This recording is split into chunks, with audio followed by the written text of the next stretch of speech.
Hello viewers, অনেকদিন পরে গ্রামের বাড়িতে আসলাম। আমাদের গ্রামের বাড়ি কাপ্তাই লেকের পাশে।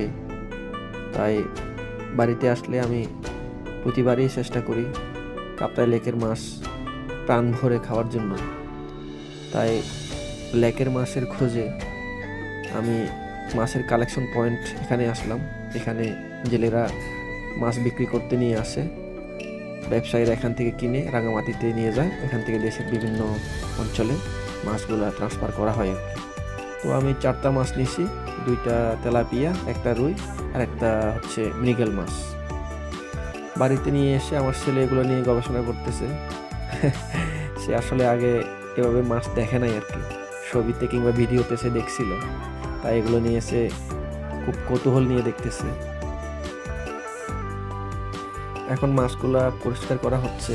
পরিষ্কার করে মাছগুলোর মধ্যে কিছু আমরা রান্না করে খাবো আর একটা কাবাব বানাবো। আসলে অনেকদিন এভাবে লাকড়ির চুলায় কাবাব বানিয়ে খাই না, তাই ভাবলাম আজকে এটা মিস করা যাবে না। এভাবে আমি কাবাব বানিয়ে খাওয়ার জন্য প্রস্তুত করে রেখেছি আর কি। দেখেন, এটা এখন প্রায় হয়ে আসছে, প্রায় খাওয়ার উপযোগী হয়ে গেছে। এখন এখন খাওয়ার জন্য প্রস্তুত। দেখেন, কালার তাই বলে দিচ্ছে মাছের টেস্ট হবে অসাধারণ।